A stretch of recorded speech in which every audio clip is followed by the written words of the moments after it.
यीशु के दूसरे आगमन पर जगत का न्याय है। मसीहियों को क्या करना है तब तक। पिछली क्लास में शिष्यों के पूछने पर यीशु ने अपने दूसरे आगमन के चिन्हों के विषय में बताया था, जो मुख्यतः यहूदियों और भारी क्लेश के समय से संबंधित थे।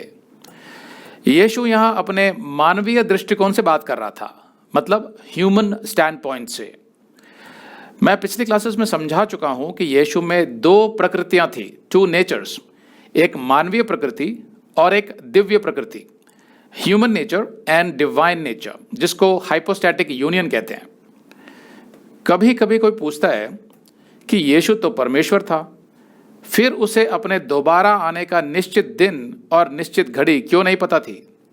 तो उसका उत्तर है कि यीशु जब पृथ्वी पर आया तो उसने स्वयं को अपनी दिव्य शक्तियों से खाली कर दिया था। फिलिपियों का 2:6। यीशु ने परमेश्वर के स्वरूप में होकर भी परमेश्वर के तुल्य होने को अपने वश में रखने की वस्तु ना समझा। मतलब यीशु परमेश्वर था, फिर भी वो स्वयं को परमेश्वर के तुल्य नहीं समझता था जब वो मानव रूप धारण कर पृथ्वी पर आया था। वरन अपने आप को ऐसा शून्य कर दिया, एम्प्टी, और दास का स्वरूप धारण किया और मनुष्य की समानता में हो गया। इसीलिए यीशु ने यह ठहराया कि वो स्वयं भी अपने दूसरे आगमन का निश्चित दिन और निश्चित घड़ी ना जाने, वरन पिता परमेश्वर की योजना पर चले।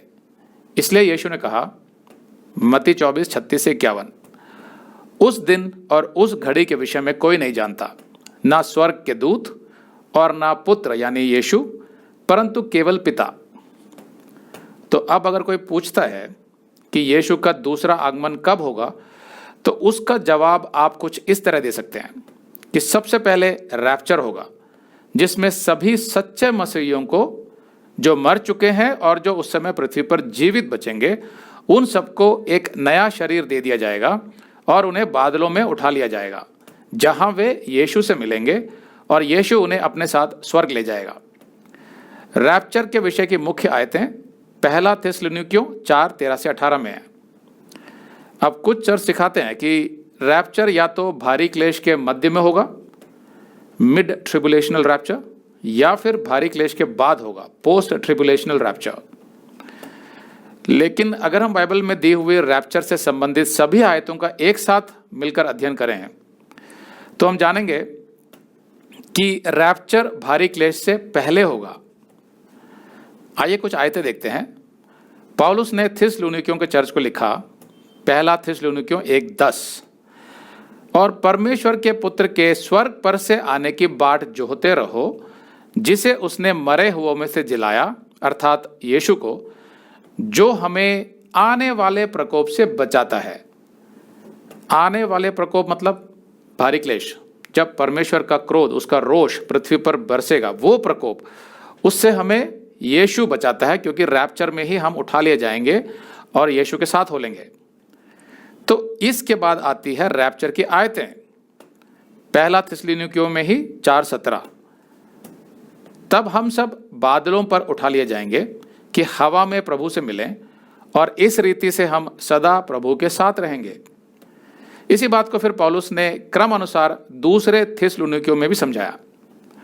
दूसरे थिस्सलुनीकियों का 2:1-3 में, हे भाइयों, अब हम अपने प्रभु यीशु मसीह के आने और उसके पास अपने इकट्ठे होने के विषय में तुमसे विनती करते हैं।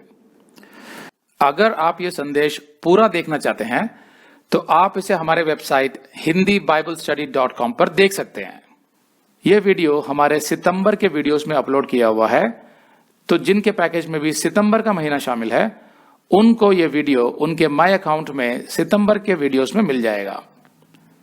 अगर आप हमारे वीडियो फोन पर देख रहे हैं तो अच्छी स्पीड के लिए कृपया गूगल क्रोम या मोजिला फायरफॉक्स ब्राउजर इस्तेमाल करें।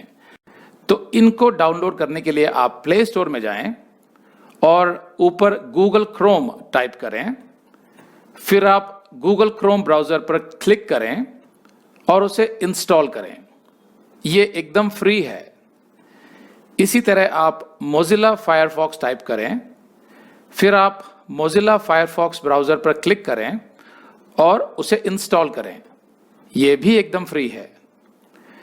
इसके बाद आप गूगल क्रोम ब्राउजर को क्लिक करके उसे खोलें और उसमें hindibiblesteady.com टाइप करें, मतलब पूरा hindibiblesteady.com एक साथ बिना किसी गैप के, तब हमारा वेबसाइट गूगल क्रोम में खुल जाएगा और आपके वीडियोस अच्छे से चलेंगे। इसी तरह आप मोजिला फायरफॉक्स ब्राउजर भी क्लिक कर सकते हैं और उसमें भी बिना गैप के hindibiblesteady.com टाइप कर सकते हैं। उसमें भी हमारे वीडियोस बिल्कुल आराम से चलेंगे।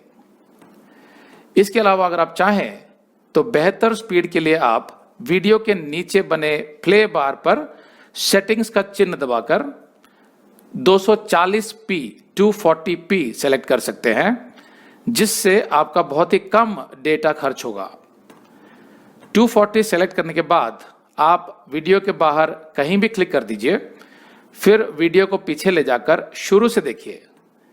अगर आप हमारे वेबसाइट के विषय में जानकारी हासिल करना चाहते हैं तो आप YouTube पर हमारा संदेश देख सकते हैं, जिसका शीर्षक है एक विशेष सूचना, हमारी मिनिस्ट्री का अगला चरण, second phase of our ministry.